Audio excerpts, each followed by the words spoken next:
gammachuu fu'aara kanan injiraadha wajjin tuura riskii harkadhaa ilma wajjin hoora ira garaaraa nuuf meeyra sadoofi gammachuu fu'aara kanan injiraadha wajjin tuura riskii harkadhaa ilma wajjin hoora gammachuun irraa namu haa geessu haadha hanan teenyaa rabbina milkeessu ira garaaraa nuuf meeyra sadoofi gammachuu fu'aara kanan injiraadha wajjin tuura riskii harkadhaa ilma wajjin hoora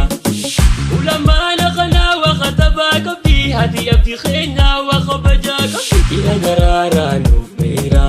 sadoofi gammachuu fu'aara kanan injiraadha wajjin tuura riskii harkadhaa ilma wajjin hoora gammachuun tantee gammachuu teenyaa baganuuf gammaddee yaa abdii keenyaa gammachuun tantee gammachuu teenyaa baganuuf gammaddee hanaalee teenyaa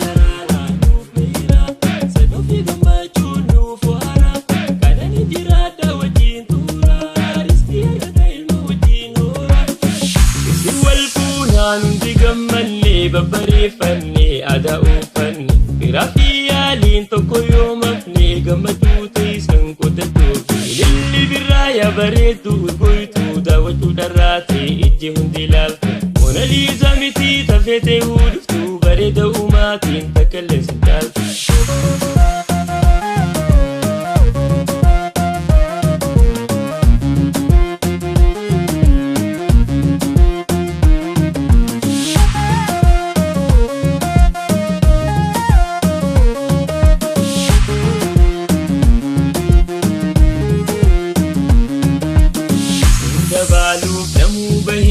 wamicha keessa waliin gahee dhihoo falaalaa namuu qa'ee dirree fadaamaatti wal gahee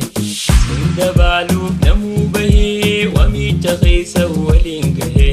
dhihoo falaalaa namuu qa'ee dirree fadaamaatti wal gahee anaane boontuu dhaltuu dubra uumaan irreesnee uumaan sirra shakkii fi yaaddoo dhisiifirraa yaadiin abdiin keessiif jira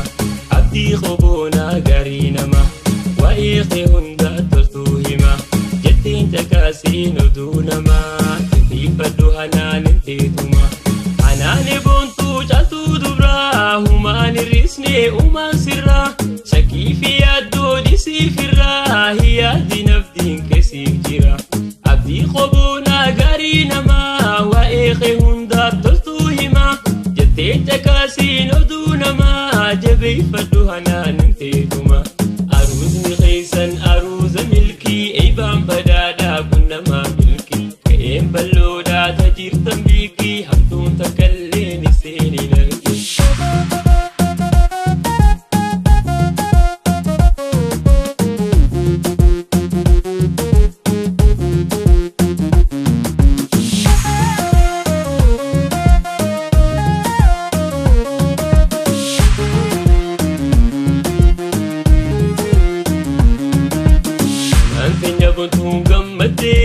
abdiin keenya boonaan gammadee